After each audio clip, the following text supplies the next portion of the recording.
And welcome back to the Marc Scaringi Show. I'm your host, Marc Scaringi, and today we're diving headfirst into the latest example of why our foreign policy is not just broken, it's insane, unsustainable, and a direct threat to the survival of this republic.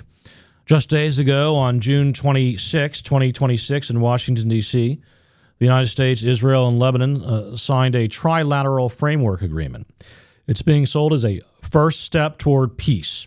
Israeli withdrawals from pilot zones in southern Lebanon, Lebanese army deployment, and a path to disarm Hezbollah, Iran's proxy, and restoring Lebanese ownership. Sounds reasonable on paper, right? But here's the kicker that should make every American taxpayer furious. The United States is committing $100 million in immediate humanitarian aid to Lebanon, coordinated with the United Nations, plus another $30+ million to bolster the Lebanese armed forces. Why? Well, because Israel conducted military operations in Lebanon, operations that caused massive destruction.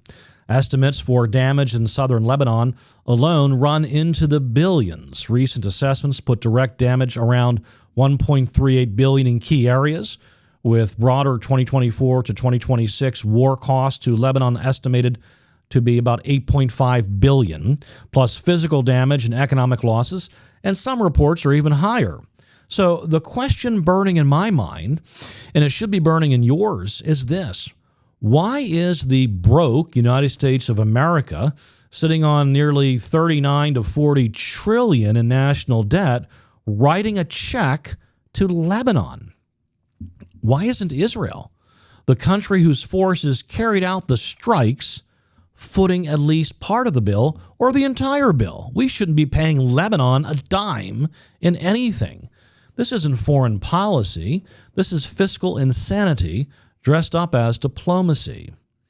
Let's get real. The United States is not a bottomless ATM machine.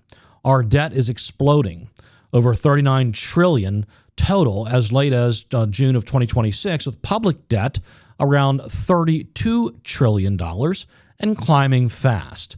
We add trillions every few years. Interest payments alone are crushing us. Yet here we are once again handing out $100 million like it's monopoly money. Israel has a strong economy and advanced military capabilities we've helped fund for decades with billions in our U.S. taxpayer dollar aid. If anyone has skin in the game for reconstruction in areas impacted by the fighting, logic says the party whose actions contributed heavily to the destruction should contribute. But no, in this case, under this Trump deal, the American taxpayer gets the bill. And don't give me the usual Washington excuses. It's humanitarian. It stabilizes the region. It weakens Iran and Hezbollah. Humanitarian aid sounds noble until you realize it often props up dysfunctional governments, gets diverted, or serves as leverage in deals that keep us entangled forever. This aid is explicitly tied to milestones: Lebanese army taking control, preventing funds from reaching armed groups like Hezbollah. But history shows these conditions are rarely enforced strictly. We've been pouring money into Lebanon for years to build up its army against Hezbollah, with mixed results at best. The fighting didn't happen in a vacuum. Hezbollah, backed by Iran, launched thousands of rockets into Israel starting after October 7, 2023, killed and displaced Israelis, and embedded itself among Lebanese civilians. Israel responded forcefully, as any sovereign nation would, targeting the threat on its northern border. That response caused real destruction in Lebanon. Civilians suffered. Infrastructure was hit. But pretending Israel alone destroyed Lebanon ignores who started the cross-border war of attrition and who uses human shields as doctrine.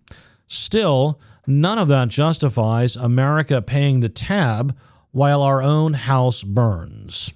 This is exactly why I've been screaming for an anti-interventionist, America First foreign policy for years. We are not the world's policeman, ATM, or Reconstruction crew. We have porous borders, a crumbling infrastructure, skyrocketing debt, veterans waiting for health care, working families squeezed by inflation and taxes. Yet we keep playing empire. Trillions spent in the Middle East over decades, regime changes, forever wars, nation-building experiments that mostly failed or created new problems. Afghanistan, Iraq, Libya, Syria, and now this endless cycle with Iran proxies. President Trump's administration brokered this framework, and elements like pressuring Hezbollah disarmament and reducing Iranian influence align with strength. But slapping American taxpayers with the bill for the aftermath, that's the same old interventionist habit, spending our wealth and blood to manage other people's conflicts while neglecting our own. Israel should pay for reconstruction to the areas that it damaged. Or at minimum, the deal should require contributions from regional players who have means. The U.S. role should be diplomatic facilitation and perhaps some targeted support only if it directly advances verifiable American security interests, but it will likely not. So I would say no support, targeted or otherwise, from the United States of America.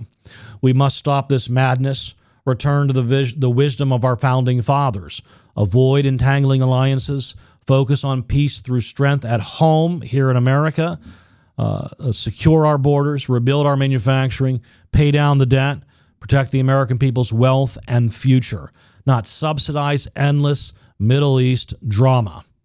If we don't change course, America won't survive as the prosperous, free republic we inherited. We are beyond broke. The debt is a national security threat bigger than any foreign army right now. What you can do? Well, you can call your representatives. You can demand they oppose unconditional foreign aid packages, oppose this deal in Lebanon, oppose the United States government sending $100 million more and plus in taxpayer dollars to Lebanon for any reason, humanitarian or otherwise. Support candidates who put America first, restraint abroad, strength at home. Share this podcast. Talk about it at the dinner table. The elites in both parties have normalized this insanity for too long. This is the Marc Scaringi Show. I'm Marc Scaringi. Stay vigilant, stay informed, and remember, America first isn't isolationism. It's sanity. It's putting our citizens first before the world's problems and instead of and without bankrupting America. Until next time, God bless you and God bless the United States of America.